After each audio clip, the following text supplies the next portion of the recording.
I've got an easy one for you. This was a tough one for Joel and for me, but I think it's easy for you. And once you give the answer, why? Who's the AL MVP? I mean, yeah. So, John, we have somebody from the Yankee bullpen joining us on the show, Luke Weaver.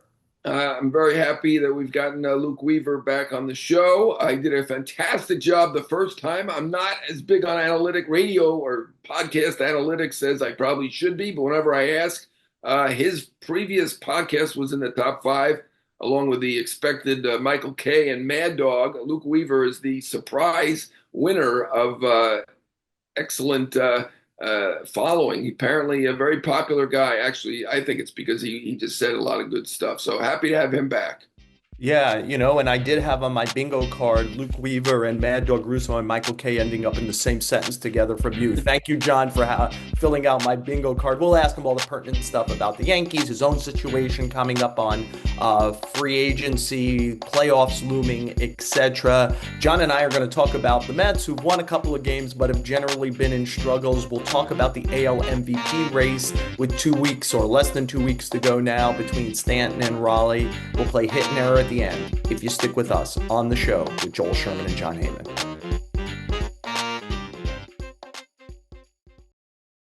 John, since we were last together, the Yankees ran their gauntlet of 12 games against four playoff teams, including what at the time at least were three first place American League teams. They went 7-5. If nothing else, it galvanized probably that they're getting in the playoffs. Where they'll line up in that three wild card situation, unless the Guardians never lose another game this year, then maybe there's still some chance of falling out. But they're pretty comfortably in. The question is, will they get a home field advantage for the three games by being the top wild card or not? The Blue Jays have pretty much, no pun intended, flown away from them in the AL East. The other team in town, John, the New York Mets, are not quite as comfortable. I think we thought all year that there were six very strong teams in a top-heavy National League. I think we're pretty sure now that there's four, maybe five, if you want to include San Diego in that as well. Are the Mets legitimately a six team? Or are the Mets feeling the quicksand of, I can't really believe San Francisco and Cincinnati are under 500 as we talk, and the Diamondbacks are the zombie Diamondbacks. They traded their corner infielders. They lost Corbin Burns for the season. They traded Merrill Kelly. Heck, they even lost both of their first basemen, Pavin Smith and Tyler Locklear. And yet they're 1.5 behind the Mets. The Mets have won two straight. John, do you think this is the beginning of the Mets kind of pulling away and comfortably being the sixth seed and probably getting ready to fly to Los Angeles to play the Dodgers? Yeah, I don't know if anything's going to be comfortable with the Mets. I mean, if they do not make it, this is an all-time collapse. It is absolutely a brutal half-year stretch for them, right? Over 81 games, they played at the level of a 98 loss team. Stunning. No one would have seen this coming. I really don't blame the Diamondbacks for selling. I don't think anyone foresaw that the Mets would be this bad for this long. They are hanging in there. The odds are in their favor. The Diamondbacks do have a very, very difficult finishing schedule for what that's worth. They should make it. I think they'll get in, but no guarantees. The way they played, it's actually been brutal. It really has. Nobody saw it coming, but it happened. It did happen, and the Mets are where they are right now. Still nervous, and they deserve to be there. John, just one quirk in all of this stuff. When it comes to the tiebreakers, used to be decided on the field. That gave way when they went to six playoff teams. They didn't want to jam more games and travel into the month. And so the first tiebreaker is head to head. The Mets and the Diamondbacks are 3-3. The second tiebreaker is what you are in your division. And right now, the Diamondbacks going into their game when we're talking the conclusion of a series against San Francisco, they're 25-20 in their division. The Mets are 500. Uh, and I think it's 23-23. So the Mets still have Washington and Miami. It would really be something. Miami always seems to knock them out of the playoffs when it's close, and they finished the year against Miami. Can you imagine if they lost a second tiebreaker because they couldn't take care of business against the Marlins at the end of the season? Really, to your point, John, they haven't taken care of business for a couple of months now. Where even being a 500 team, a 450 team, would have allowed them to be comfortably in it. This is a long stretch. So I wonder if we could change a little. Is why do you think they're in this situation, and do you think they're going to get out of it? And first of all, that's a dumb tiebreaker, right? I agree with you, John. I You're think an easy, why decided on the field. if you're in an easy division, you already have the advantage. Why should you get another advantage? So I don't get that at all. I mean, they're in here because the pitching fell apart. I think that's the main reason, right? I mean, I know the offense has been a little bit up and down, but the defense isn't great. But they were doing okay, 45 and 24, and at that point, not okay, they were doing great. At that point, they had the best pitching in baseball, at least by ERA.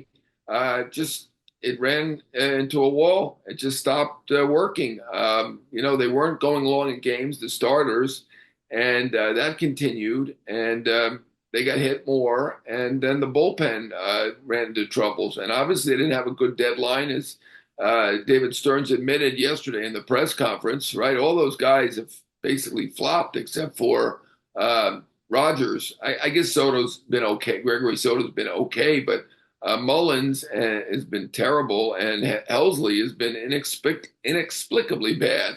But the pitching generally has been very poor. I don't think anybody really saw that coming. I know they didn't invest in the best pitchers out there, Fried and Burns, etc. But Manaea was very good last year. It felt like they had pitching was going to be good enough, particularly with an offense that should be excellent. So it's the pitching, but why the pitching fell apart? I mean, that's for somebody smarter than me, probably. John, I kind of like their offseason. When it was done, I like their deadline. I like the idea late to bring up three big arms from their minor league system, and somehow it hasn't gone great for them. When in the moment it felt like they had done well in each of these buckets. So it leads me to, in an age of kind of like reasoning and science in our sport, etc. I'm not going to use the word cursed. Do you think there's something that the Mets have to overcome as an organization that they still have not overcome, which is, they've Yeah, been around for 65 years. They hardly ever win their division. They hardly ever get to the playoffs. They hardly ever get to the playoffs in back-to-back years. They've never gotten in 3 straight years. They're a little like the Jets in this way. The Jets have all of right. this stuff, and both times in even the Steve Cohen era. They make the playoffs in Buck Showalter's first year. They build up to the largest payroll in history, and they fall apart. They're the biggest sellers at the deadline the next year. They finish eight under 500. Last year, they make a surprise run to the NLCS. They build it up again. They actually outbid the Yankees for Juan Soto. They bring back Right. Alonso. They have the second largest payroll in the sport. And we're watching, to your point, an 81 game stretch where they play 98 loss baseball by percentage. It's not easily explainable by reason. Yeah. And I Well, just wonder, like we felt that right owner, right baseball head of operations, and right manager last year, like this is going to change, and yet it hasn't. yeah. Well, first on football, I'm not a football expert, but I am an ex-Jets fan, so I am a fair weather fan. I gave up on them after Richard Todd left town. That was a couple of years ago. They have a terrible owner. I mean, that's the explanation for that. With the Mets, obviously, they do not have a terrible owner. They have an owner who's investing heavily in the team. They've picked an excellent baseball operations chief. Lets him do his job, and I don't really believe in jinxes or Why? superstition or anything like that. So I don't think they're star. I don't think they're crossed. They might be star crossed. I'm not sure if that means that I am superstitious, but they haven't been good throughout the years, and maybe I'm playing into it by using that expression. But no, I don't think that they're jinxed. I think they're off season, their deadline, all this just wasn't as good as we thought that it was, and they haven't been as good as we believed that they would be. Yeah, John, I will say that for most of the time where they have failed to be a good baseball team. They did have bad ownership with the Wilpons in charge. So that kind of like hurt them. I wonder just if we could flip quickly because some history was made last night when we were talking. Cal Raleigh hit two more homers. He moved ahead of Mickey Mantle for the most by a switch hitter in a season. It's staggering that a catcher in this age, when I think catching has never been harder, both mentally and physically, because of how the ball moves and the rigors mentally that are put on game planning for each individual hitter, inning after inning, that a catcher in a tough ballpark to hit has 56 homers. And yet, Aaron Judge is having another kind of also historic year. He's off by, I think, 1 point on his OPS plus from when he hit 62 homers. Um, John, we got 2 more weeks to figure this Right. out. I am not a voter for this award. Um, what do you think with 2 weeks left here for AL MVP? Yeah, I'm not a voter either, and a lot of people will probably be happy about that. But you know, I've been saying I just felt all along that the catchers are overlooked. I thought Posada should be in the Hall of Fame. I think Munson should be in the Hall of Fame. And no, I'm not a Yankee homer. I just feel like we Well, you're really clearly not a Yankee homer. You're making a case for the catcher of the Seattle Mariners well, here. I had been, yes, I had been, and for weeks I was doing that, and a lot of that was during when the Yankees were disappointing, and when Judge was out, and now Judge is back, and he's doing his thing again. So if I had to vote today, and I'm not voting even on the proper day to vote, I probably would vote Judge at this moment. I want to draw attention to the catchers. I think this is an incredible season to be able to do this while squatting. Beyond the fact that maybe the catchers aren't as good offensively, they put more effort into defense and all that. It's a very wearing position. It's very difficult. The catcher offense in the second half is usually even worse than the first half. This guy is putting up an amazing season to have more home runs than Ken Griffey in his best home run hitting season, have more home runs than Mickey Mantle in his best home run hitting season to do it in that ballpark. It is amazing. It is a flip of the coin at this point because Judge, an all-time great, is having his usual year. So I'm glad I don't have this vote right now. I was really supporting Raleigh. I felt that it needed more attention. Well, it's getting attention now, but Judge is back and he's doing his thing. He's even playing some right field.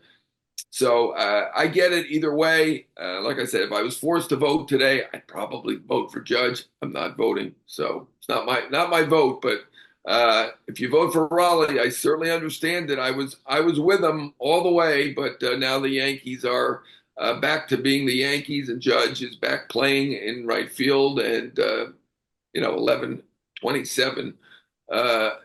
OPS. It's pretty tough. It's pretty good. Raleigh is amazing, but I think Judge is an all-time great. Yeah, I do think Judge is an all-time great, and we'll see if we say that about Raleigh in the years to come. And I mean, he has Raleigh's second in the American League in OPS. He's 176 points behind Judge. And yet today, and again, I'm not a voter, so should get upset. I'm not trying to switch anybody's mind. But a few years ago, when Judge, as an outfielder, started to move towards 61 and 62, 60, 61 and 62 homers, I mean, we made quite a deal about that. This is a catcher who's making a move towards Right. 60 and It's 61 amazing. and 62 homers, which is staggering to me. Look, and I know that people love to make war arguments, but they always make the war argument they want, right? Baseball Reference War, Judge 8.4, Raleigh 6.5. Fangraphs is 8.8 to 8.4, which is negligible. If you're going to go by by that the Baseball Reference one, then the guy who's leading the National League in WAR is Geraldo Perdomo. So that means you gotta, like, if that's your rule, if that's your Bible, he's got to be your MVP. If you're taking nothing else into account, and John, as you said, the Yankees are back to being the Yankees. The Mariners have as good a record as the Yankees. They don't ever make the playoffs. They don't ever win their division. They're Right. right now a division leader where this guy is clearly carrying them in so many ways. It is hard for me. I get the historic greatness of Judge and the 2025 greatness of Judge, but it's a right fielder DH against a catcher, sometimes DH doing all this. If it is a flip of a coin, and here's the last thing I just want to say about it because you and I are of a certain age. We used to take into account winning. Like, did a team get to the Yeah. playoffs? How much did you matter? Valuable really mattered. Well, these 2 weeks will be interesting.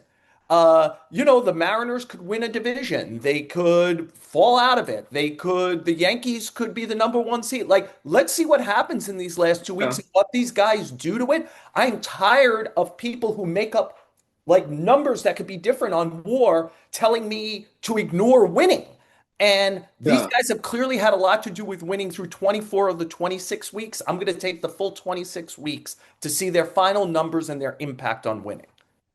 Yeah, I mean, I think both teams will be in the playoffs. If they win that division, it's not going to mean that much to me. I think the East is better than the West. Their teams have similar records, so they'll both be in the playoffs. I don't. Neither one of them is going to be a bye team. They're both going to be in that first round. So it's probably not going to go by that unless Seattle gets really hot or the Yankees get amazingly hot. But it is a historic season, and you correctly pointed out that war for catchers just doesn't make much sense, right? That Yogi Berra has got a lifetime 59 or 60 war, and it's lower than Bobby Abreu and Robinson Cano and Greg Nettles and Willie Randolph. The catching war, they got to figure something out because right now Raleigh's got basically a zero war defensively. I mean, it doesn't mean anything that he's squatting behind the plate. I mean, he was a platinum glove winner last year. Maybe he's not having as good defensively a year as he's this year, but I've got to think. I don't watch all the Seattle games and watch his defense that closely, but I got to think his defense is valuable. So I don't buy the war. I'm looking at now. Ultimately, Judge is back on the field. He's a good right fielder, although he's not throwing like he normally does. And he is almost not 200 points higher, but 170 points higher on the OPS. I'm looking at that right now as kind of a minor edge, but yeah, look, the guy's having a historic season. What if he hits over 61 home runs? He could do it, right? He's got 10 or 11 games to go to hit another 4 or 5 home runs. It's still undecided at this point. Yeah, I'm with you, John. I'll give myself the last word on this. It's something the last time we talked, I brought up. If you're a Yankee fan right now and you're upset that we're suggesting that Raleigh is either close and or ahead, just think about it. If Cal Raleigh was doing this as the catcher for the New York Yankees and Aaron Judge was doing the exact same thing for the Seattle Mariners, what would you say? You'd probably be screaming about how Raleigh has to be the MVP. In other words, it's That's just what fans do. what uniform your guy wears. We're trying to make as objective a decision as possible. I think it's very close with 2 weeks left. Look, they're less than 2 weeks left. The Yankees are clearly in it. They're going to need their bullpen to pitch better than it has so far. A key member of that bullpen is Luke Weaver, and he joins us next on the show.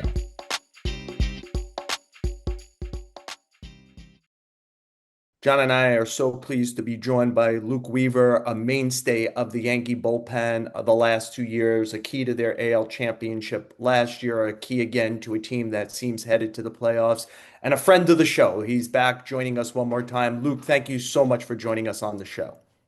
Joel, John, appreciate being here and happy to talk.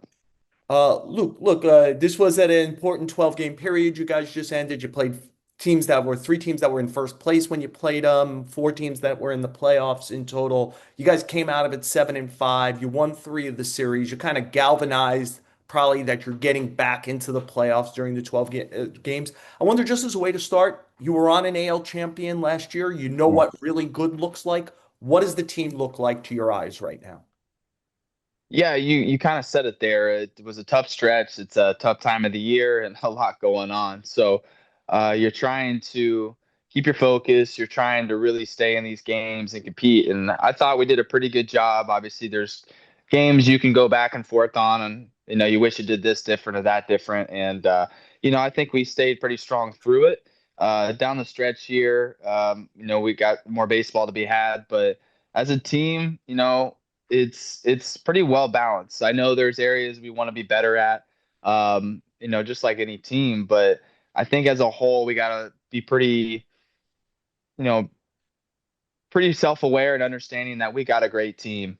We got to play fundamental baseball well. We got to do things on our offense, which they do well. We've got to get big outs, and we need depth, late into games from our starters, just like any team would want. So you do those things well, we're a pretty tough team to beat when we do that.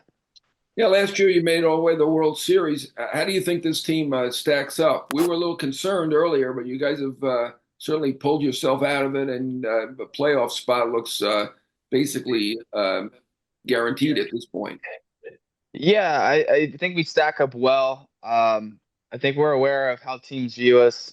We know our brand of baseball is our certain brand of baseball.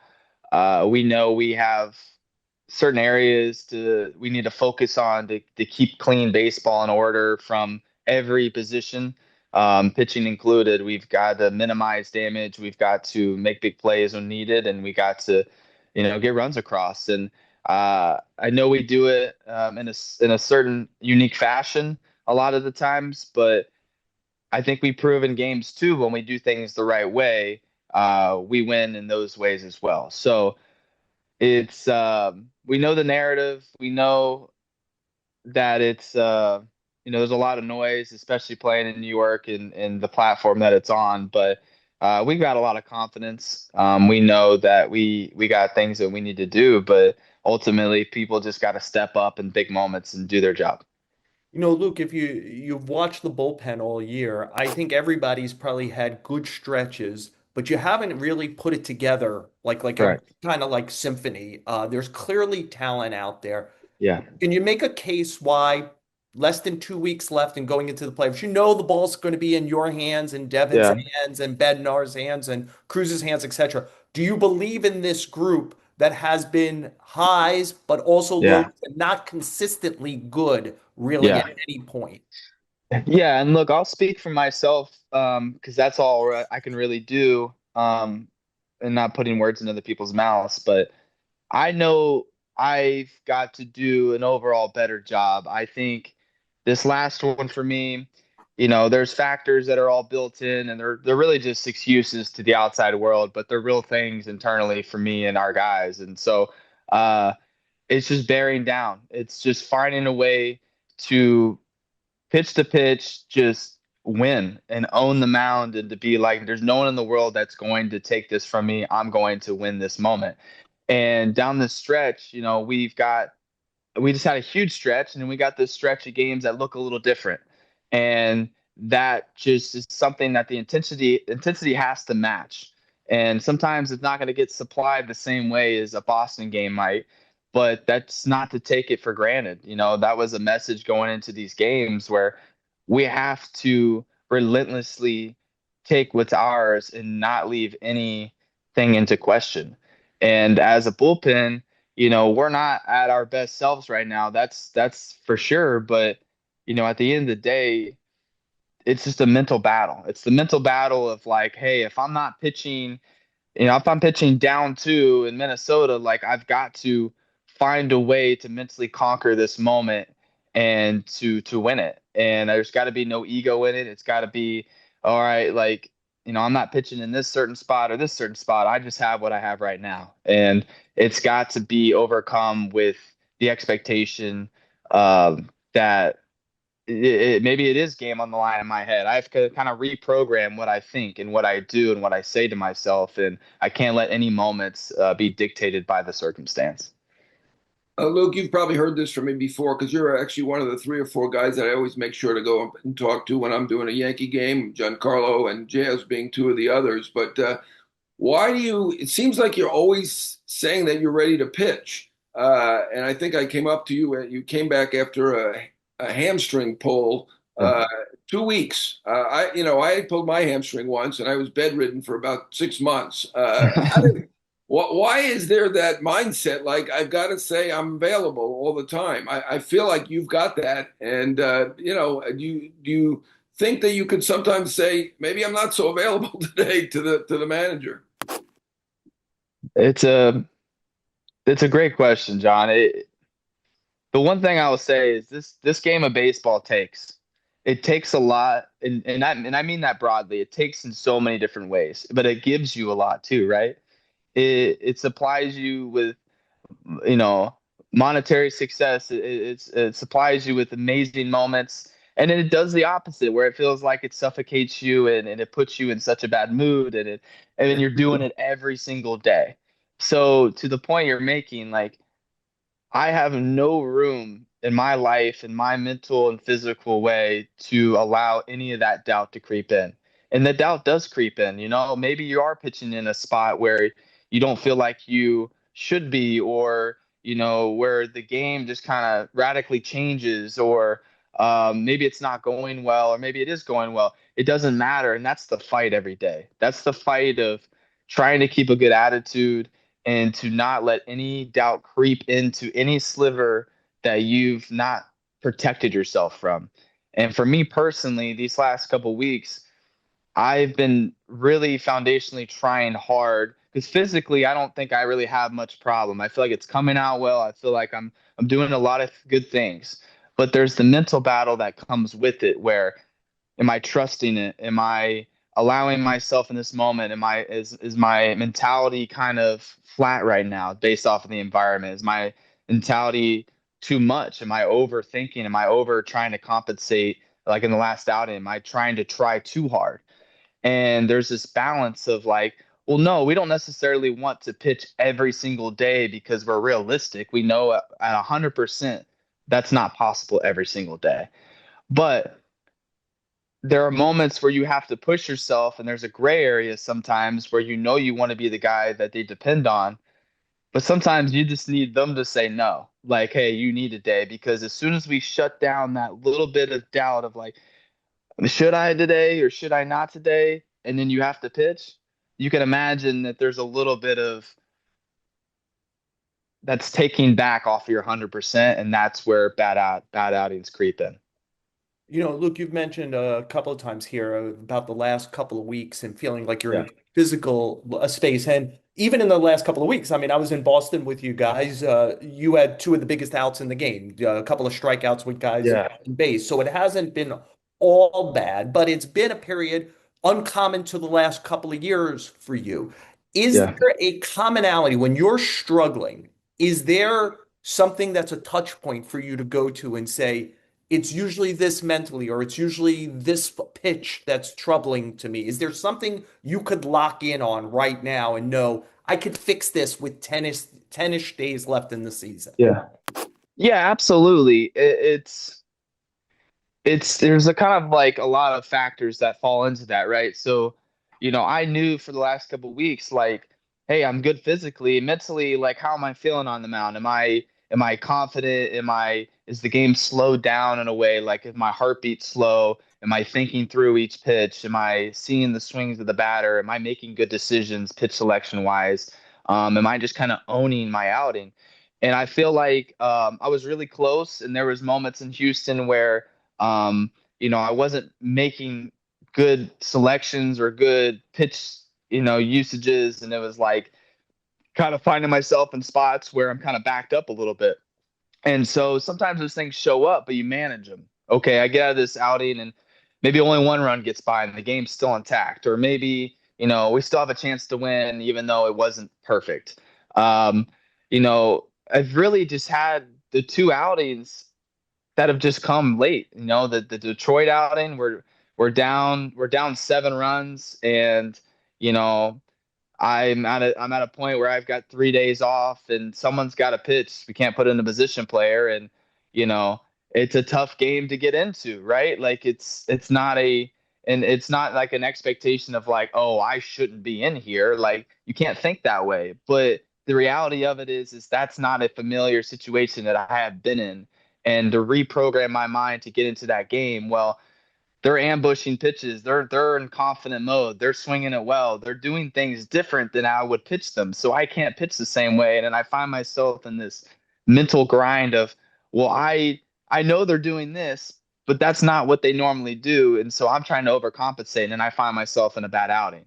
And that's kind of what happened the other day is, 2 days ago in Minnesota was like it's down two and I'm trying to get in there and I'm trying to attack and, I make some quality pitches and the guy kind of bloops it down the line. And then, next thing you know, you make another pitch and he kind of bloops another one, a little softer down. And you're like, now your back's up against the wall, but it's a different intensity. So now you're trying to overcompensate and do these things. So a lot of times I keep the same mentality, but the circumstance fuels you, right? So when you're in a big moment like Boston, there's nothing that needs to fuel me. I mean, that game's on the line. We're in a crazy environment. We're in a big game, and it just takes me, and I just take over. I feel like when I'm in those moments, like that's when I'm at my best. It's the moments where I'm a little more vulnerable in a spot where my mentality doesn't meet the expectation, and then I find myself back up against the wall, and I try too hard, and then I find it kind of unravel a bit. And I feel like in that last outing I didn't necessarily feel like I was hit hard. I just, my physical body just didn't line with the mentality that I was in. It was slow, it was late, it was fighting myself. It was pretty obvious, right? Like I'm walking guys on four straight pitches, not even close. I've had these moments, and so I'm kind of my own worst enemy right now. And those outings happen, but you wish they didn't devastatingly crush you, right? Like, can I get out of this with just giving up one or two runs, not five? And you just sit there and you have a hard time and you're trying to not have your confidence waver. So that's the mentality of like what John alluded to. Like, I have to be ready to go every single day and not leave one sense of doubt in my head. I know the New York Yankees don't travel like I do. You don't go on Spirit Airlines. You're not in the middle seat, but you're always got the Sunday night game, and then you always play the next day. How is this? And that game came after a travel at late at night after the night game. Uh, how is the schedule treating you and the team?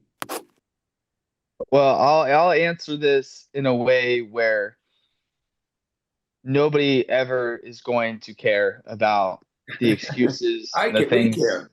Well, you guys might care, but at the end of the day, we have a job to do, right? And so, yes, those are all factors. Those are human factors that have a substantial load on us. And sometimes they show up in those games. Nobody really played well in that game, right? But the next game, everybody played pretty well. And, those are ways we have to combat and find real time adjustments in order to give ourselves the best chance to be great. And they don't always show up. And that's what makes it really hard. As competitive as we are as athletes on the field, we're fighting that in ways off the field. And the expectation is like, well, nobody really cares when you're on the mound and you don't do your job. That's when they care. You didn't do your job. No one really cares about how you got there and where you're going. They just care about what you did in that moment. And I get that. That's results. It's a results driven business. But as a player, I have to know what those factors are and I have to find a way to do a better job. I have to find a way to fight against the factors out of my control and to be prepared every single day. It's not about like, oh, I had this excuse and this didn't line up well for me and this situation didn't quite unfold the way I wanted to. It's like, no, I have to just simply be better. It's what I say in my interviews when they don't go well or they do go well. It's like all I have is right now, and I stunk today, and I'm going to do a better job. This is simple. That's all people want to hear. How am I going to change what I did to do better, and how am I going to do it well consistently? Because those are the results, and that's what our team needs. That's what I need, and that's what people who follow us and our fans and watch baseball want to see. And that's all there is. The reality, Luke, is you've hardly stunk the last 2 years. You've been one of the best, most consistent Yes. pitchers in the sport the last 2 years. And it's hard to ignore. You're coming up on a big moment in your career, in your life for you and your family, Yes, sir. which is free agency. I wonder how you're thinking about it, how you think you're positioning yourself for such a big moment in any baseball player's life. Yeah, it's a fair question. It's you work your whole life to get to certain points in your life, right? To supply, um, a moment for your family and your future. And I'm not going to ignore the fact that that's reality. I mean, that is what's at stake outside of what I do on the field. Well, I guess they correlate, but that's something I defend all the time. That's something I don't want to think about. It's something that if it gets brought up, and I'm not coming at you for bringing it up because it's a fair question, but it's something I try to avoid because all I have is right now. It's like what I just said. It's just like all I can do is when I go to the field today is have a good catch play, is have a good attitude with my teammates. It's prepared to go into a game and it's to try to do the best I can today. And last year, I feel like I did that really well coming off of a point where, quote unquote, rock bottom and trying to rebuild who I think I could be. And I just stack those bricks and stack those bricks, and I find myself in an unbelievable opportunity of pitching where I was and in the circumstance that I was, and I'll never forget it. And it just rolled into this year, and this year's been a little tougher because that mentality has shifted, right? I go from trying to prove the world to now like feeling like I have proved myself and then trying to sustain it, and that comes with different challenges as well.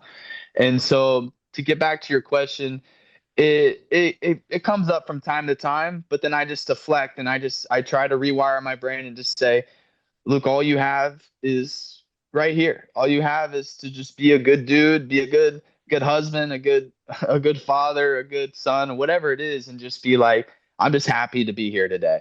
And when you stack enough of those together, you worry about that when the time comes and you're thankful for that opportunity, but you can surely screw it up with allowing that to dictate your identity and kind of how you're going about your life on a day-to-day basis. That's a lot of stress.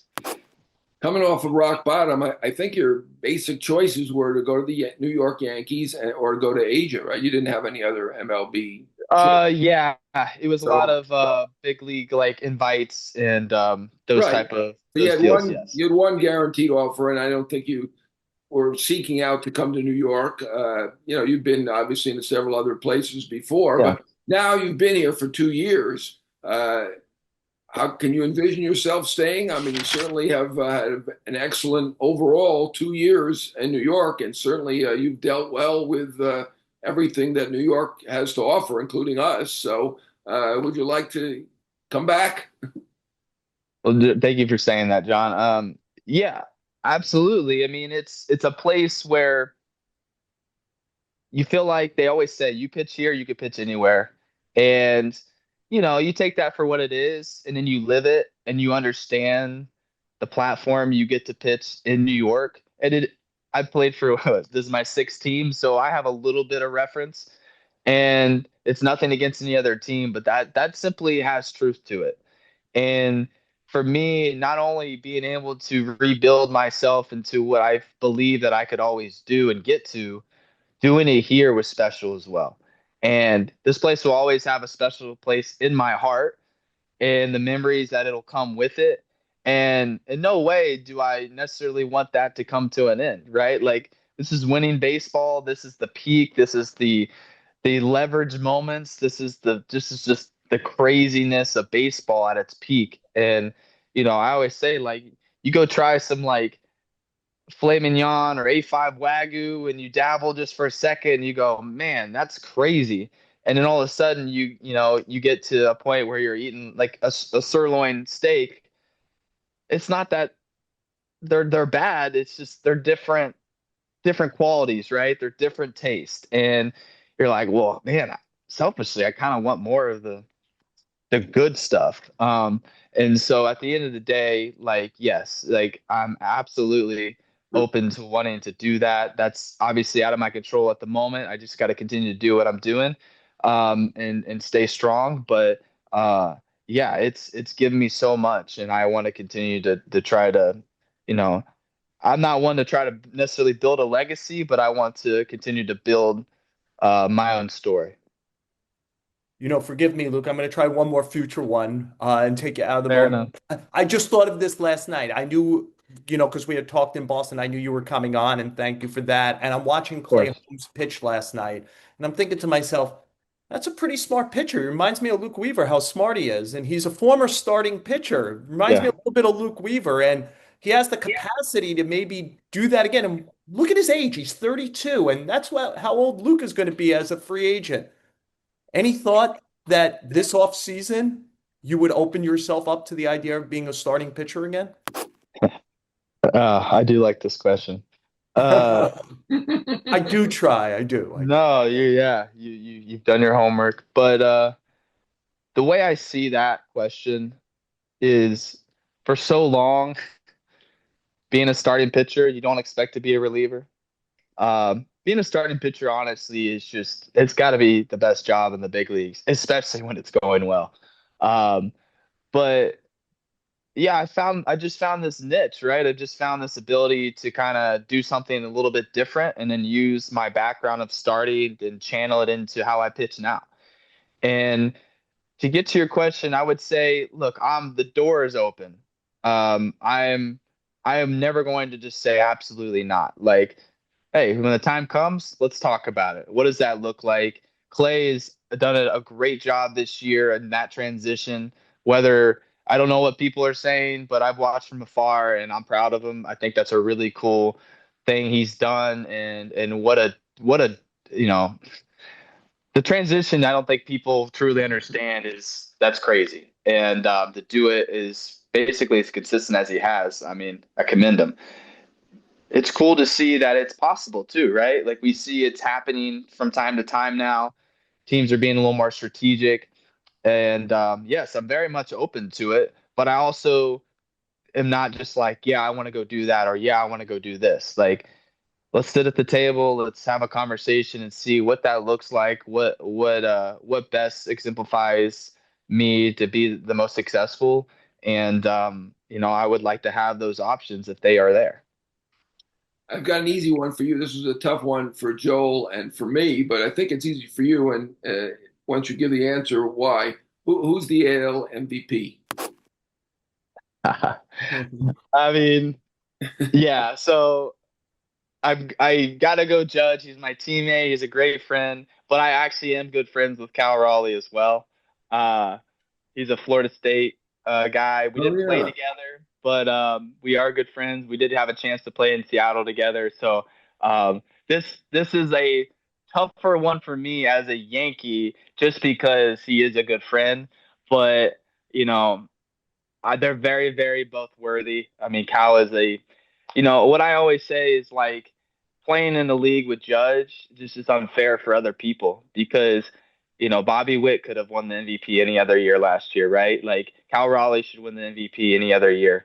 But then you just look at Judge and you just go, it's just unbelievable, right? And the way he does it and who he is as a person, I know that doesn't get voted in as character is not necessarily part of the award, but the grace and the consistency and the way he leads and the way he does it. I mean, you all cover him, um, there is just it's a one of one, and I've got to give him the love he deserves, and Cal deserves it as well. So I wish there was a way to give it to both of them, but I've got to face Judge too on a day-to-day basis. So I'd rather just say him. He's a pretty big guy.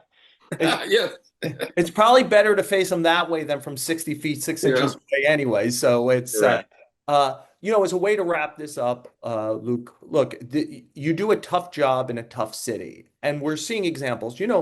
Devin Williams and Ryan Helsley were two of the best relief pitchers in the sport for multiple years. And they came here and they've had some difficulty. Devin seems like he's been a little better recently. I wonder just because he's going to be such an important person in October, and Yeah. he's been a touchstone for you guys from the moment he arrived. Where do you think your teammate is, and what do you think he'll bring in October? Yeah. There's a thing or two I want to say on Devin. Like people need look, and I talked about all we have is right now. What have you done for me lately? What are the results? How people look at that? They see the surface of it, and we're not looking into the depths. Well, Devin is a good dude, and he cares just about as much as anything. His work ethic is strong. He's consistent in his work ethic. I mean, he really puts it in. Sometimes, like I talked about, even with myself, we put a lot of pressure on ourselves to be great and be better than we need to be. And a lot of times that's more of a detriment than it is a positive. And so, um, he is in a great place right now. I feel like he is throwing the ball as well as he ever has. He has pitched in the highest leverage moments his entire career. He's pitched in the postseason before. And so when I talk about even this far back to this Boston game, when the moment and the environment feeds you and it's expecting it from you, that's what I expect from him, is that is familiar. That is his mentality. And I've got to think that just that's what he's going to thrive in. And that is something that is going to elevate him to a height that we're going to be able to depend on him with. And the same goes for Bednar and Crew and the rest of our bullpen. Like Mark Leiter goes out there and the hold situation goes 1.1 and pitches very well. Like Tim Hill goes bases loaded all the time throughout the season and he somehow finds a way to get out of it. I mean, like, I just don't think we're looking at the depths of what these guys are capable of in the huge moments. And a lot of times it gets over flooded with moments that aren't as big, and then we kind of fall out of it and we don't do well. But if you look at really high leverage moments, I mean, there's a lot of people that come through a lot of the times. And a lot of games are dictated that way, but then there's a lot that aren't. And someone's got to pitch. And sometimes it doesn't necessarily go the way they want to. So I just will wrap that up in saying that I do believe in this group. I do believe in rising to the occasion when the pressure's on the line. Focus and big moments will come our way. John mentioned earlier, Luke, stopping by your locker. Anybody who's smart, who does what we do, stops by your locker. Anybody who listened to this interview would understand why. You're a friend of the show and really a helpful person to anyone who does our jobs all the time. And John and I thank you for joining us on the show. I appreciate it, guys. You guys have been great. We always appreciate the support, and I know your job is hard sometimes. You're not going to always say things that people are going to like to hear. It's part of it, but I think we know where the heart is. We know that when you show up on a daily basis and you have those conversations and you humanize us as players, and we can have that dialogue, it makes this easier. It makes being able to pour out some of the truth. And I say some of it because we don't want to continue to go on a rant about excuses and things, how we really feel. But at the end of the day, we want to keep it civil. We want to be honest. At least I do. I always want to be honest with people and just be real, because I think people deserve that. And I think they need to know that we go about our days just like everybody else. We just have to do it for 3 hours on a baseball field. So I thank you. Wish you all the best, and hopefully we can have a nice little stretch to watch down the end of this road here. Thanks a you. lot, Luke. Thank you. Perfectly You got said. it. Thank you.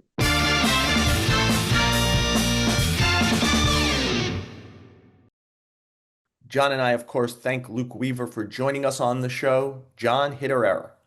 I'm going to give a hit to Nolan McLean. He's been amazing for the Mets. 1.19 ERA after 6 starts. We talked about some decisions by the Mets that didn't work out. This is a decision that did work out to bring him up, and I don't think they waited too long. I don't think the clamoring had gone on for months or weeks or whatever. And I get the Mets are generally cautious, although they weren't with Tong. They brought him up at age 22 after 2 starts in AAA. But McLean has been incredible, better than he's been in the minors. He's a very calm guy, incredible spin rates, throws hard, seems to think along with the hitters and outthink them so far in most cases. And it's really a terrific story, a little overlooked because we're all looking at the Mets' potential collapse at this point more than anything else. But a great job by McLean and good job by the team to bring him up too, so we could see this. And John, in this terrible period, the Mets are 5-1 when he starts. The one loss was a 1-0 loss to Philadelphia. They're 5-1. Imagine if they didn't bring him up and he wasn't performing like this, they'd actually be in a much worse situation. And I assume at this point he's the game one starter. Whoever Oh, absolutely. they can line it up. If Yeah. they don't have to win on Friday, Saturday, Sunday, that last weekend, and he has to get used, I assume he's going to be the number one starter Oh, on. if they have that opportunity, absolutely. There's no need to assume that's a lock, right? I mean, who and the other two? Who are the other two? That's the question. Probably Peterson and Piggyback, Yeah, I depending mean, on I it. like Peterson. I mean, I'm hearing some negativity now, but he doesn't get swing and miss. I don't know. I mean, to me, he should have been a starter last year. It's hard to criticize what he did last year, but I think it should be Peterson. But I don't think he's a lock. I mean, I think it could. Minaya had a good relief appearance. Is he back in the picture? Sproat has looked pretty good over the two starts, right? Is Yeah. he in the I think picture? it's fluid. I think that it's going Yeah, to two and change. three could be anybody, I think, at this point. I'm with you. I like Peterson too, but I don't know that the team does. I Yeah. don't know if they feel that way. I'm going to give a hit to a member of the Mets rotation. We haven't even mentioned them yet. I'm going to give a hit to Clay Holmes. I kind of did it for the same reason that I gave it to Will Warren last week, which is what was your expectation when the season began, and where are we today, and what was the value of just running the whole marathon? Remember, this guy was a relief pitcher. He hadn't started a game since 2018. Johnny's made 30 starts. Would we have bet on that? That he never kind of hit a dent where they'd had to take him out or he went on the IL? He's qualified for the ERA title. He's up over 150 innings. He has a positive ERA plus. I know there's a lot of 4 inning starts in there, but if everything else had lined up well, he might be in the bullpen right now because other starters were healthy. Let's remember the reality. Caning out for the year. Montas out for the year. Tyler McGill now out for the year. Senga and Minaya had long injury list stints. Senga is now in the minor leagues. Minaya is now a piggyback reliever, at least for the moment. That Clay Holmes has run the full race, gave them a guy to put in, and I would say in year one of an experiment, the experiment went well because for no other reason but attendance, durability, the marathon. Yeah, I'm with you. Funny with the Mets pitching not doing great, we gave it to two Mets pitchers Yes. to hits both, but solid guy, a solid performance, a good signing. And I mean, he's got experience in the bullpen, so I assume that he's probably not going to be one of the three starters for them if they, assuming they get in. And at this point, that's an assumption because it's not a guarantee. I don't care what the Fangraphs tells you about being 85% or something like that. They're a game and a half ahead of the Diamondbacks, and the Diamondbacks have the likely have the tiebreaker over Tiebreaker, them. yeah. We'll see. Well, the stupid tiebreaker they have over them. Yes. But yeah, I'm with you. That was a good call. Holmes has done well. Yeah.